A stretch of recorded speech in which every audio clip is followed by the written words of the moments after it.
எப்பவுமே சொல்றது உண்டு, 2 பேர் பேசுறாங்க அப்படின்னு சொன்னா யார் சரி அப்படின்னு நீங்க பேச தொடங்கினீங்கன்னா வரக்கூடியது ஆர்குமெண்ட், எது சரின்னு பேச தொடங்கினீங்கன்னா வரக்கூடியது டிஸ்கஷன். வீட்டில் பெரும்பாலும் ஆர்குமெண்ட் தான் வருதே தவிர டிஸ்கஷன் வரதில்லை. உரையாடல் வரணும் அப்படின்னா குழந்தையுடைய வார்த்தைகளின் பின்னால மறைச்சிருக்கிற உணர்வுகளை காது கொடுத்து கேளுங்க. இந்த காது பத்தாது, மனசையே காதா வாங்கி மாட்டினா மட்டும்தான் முடியும். 3வதா ஒண்ணு, யார்கிட்ட நீங்க கவனிச்சாலும் சரி, ப்ளீஸ் லிசன் டோட்டலி. அந்த முழு நபரை உள்வாங்கி பாருங்க. நேத்திக்கு என்ன பார்த்து முறைச்சிட்டு போனேன், இன்னைக்கு உதவிக்கு வந்து நிக்கிற. முந்தா நேத்தனமோ கண்டும் காணாத மாதிரி போனேன், இன்னைக்கு வந்து நிக்கிற. குழந்தைங்க கிட்ட, உறவினர்கள் கிட்ட, பக்கத்து வீட்டுக்காரங்க கிட்ட, அடுத்த வீட்டுக்காரங்க கிட்ட, தெரிஞ்சவங்க கிட்ட, தெரியாதவங்க கிட்ட, அத்தனை பேர்கிட்டயும் நாம பண்ணக்கூடிய அடுத்த ஒரு சின்ன தப்பு என்ன தெரியுமா? துண்டு துண்டாதான் ஜனங்களை நாம பாக்குறோம். You look at them as fragments. துண்டு துண்டா பார்த்தா எதுவும் தெரியாது. என் கையில ஒரே ஒரு துளிர் தண்ணீர் எடுத்து வச்சுட்டு கடல் இப்படிதான் இருக்கும் அப்படின்னு காமிச்சா எல்லாரும் கை கொட்டி சிரிக்க மாட்டீங்க? கடல் தண்ணியில தான் ஆனது. என் கையில இருக்கக்கூடியது கடலின் ஒரு துளி தான். இந்த ஒரு துளி இல்லைன்னா அது கடலாக ஆகாது. ஆனாலும் என் கையில இருக்கிறது கடல் அல்ல. ஒவ்வொரு நபரையும் ஏதோ ஒரு சூழ்நிலையில பார்த்துட்டு, ஏதோ ஒரு இயக்கத்துல பார்த்துட்டு, ஏதோ ஒரு கான்டெக்ட்ல பார்த்துட்டு முழுமையா பார்த்ததாக நாமளே நினைச்சுக்கிறோம். நேத்திக்கு அந்த குழந்தை கோவிச்சுட்டு போச்சுன்னா நேத்திக்கு கோவிச்சுட்டு போச்சு. நேத்திக்கு எனக்கு சோறு வேண்டாம்னு சொல்லிச்சுன்னா நேத்திக்கு சோறு வேண்டாம்னு சொல்லிச்சு. இன்னைக்கு புதிதாக குழந்தைய பூரணமா பார்க்க முயற்சி பண்ணுங்க. காது கொடுத்து கேட்க போறோம், உணர்வுகளை கேட்க போறோம், வார்த்தைகளை கேட்க போறது இல்ல. முழுமையாக யாராக இருந்தாலும் as a person, totally, not as fractions and fragments. இதுவும் முடிச்சிட்டீங்களா? ஒரே ஒரு தடவை அவங்களுடைய கால் செருப்புக்குள்ள நீங்க நின்று பாருங்களேன். ரொம்ப கஷ்டமாக இருக்கும், ரொம்ப கடுமையாக இருக்கும். இன்னொரு நபரை பத்தி பேசுறது ரொம்ப சுலபம்பா.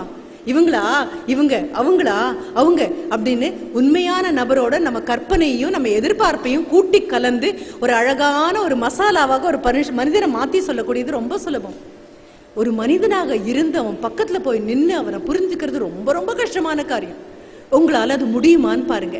அதுக்குதான் சாக்ரட்டிஸ் கிட்ட யாரை பத்தியாவது புறம் கூற வந்தாங்கன்னா சாக்ரட்டிஸ் முதல்ல ஒரே ஒரு நிமிஷம் அப்படின்னு சொல்லுவாராம். என்ன அப்படின்னு பார்த்தா ஒரு 3 டெஸ்ட்டுக்கு போடுவாராம். அது என்ன டெஸ்ட்னு நம்மளாம் ஸ்கூல்ல படிச்சிருப்போம் இல்லையா? Litmus test. அந்த லிட்மஸ் பேப்பரை வச்சு ஒரு டெஸ்ட் ஒன்று பண்ணுவோம்.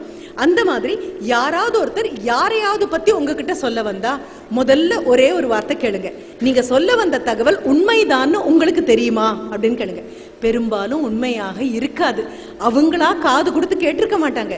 கேட்டவங்கள கேட்டதாக இவங்க வந்து நம்ம கிட்ட சொல்லுவாங்க. உடனே 10 காது கடன் வாங்கி வச்சுக்கிட்டு நாம அந்த வம்ப கேட்க ஆரம்பிப்போம். அதுல உண்மை இல்லைன்னு அவங்க சொல்லிட்டாங்கன்னா உங்களுக்கு தெரியுமா, நீங்க காது கொடுத்து கேட்டீங்களா, அது ஒரு தடவை ஆராய்ஞ்சு பார்த்துட்டீங்களா அப்படின்னு கேளுங்க. பெரும்பாலும் பதில் இல்லைன்னு வருமா, அந்த வம்ப நகர்த்திடலாம். இல்ல, 2வதாக ஒண்ணு, நீங்க சொல்லக்கூடிய செய்தி அடுத்தவரை பத்தி நல்ல செய்தி சொல்றீங்களா? Are you going to talk good about another person? இன்னொரு நபரை பத்தி நல்ல செய்தி சொல்றீங்களா? நான் தாராளமா கேட்கறேன்னு சொல்லுங்க. பெரும்பாலும் நல்ல செய்தியில என்ன சுவாரஸ்யம் இருக்கு? நல்லவர் அப்படின்னு சொன்னாலே நமக்கு கொட்டாவி வந்துடுது. வல்லவர் அப்படின்னா அடுக்கு கொட்டாவி அடுத்தடுத்து வந்துட்டே இருக்கு நமக்கு.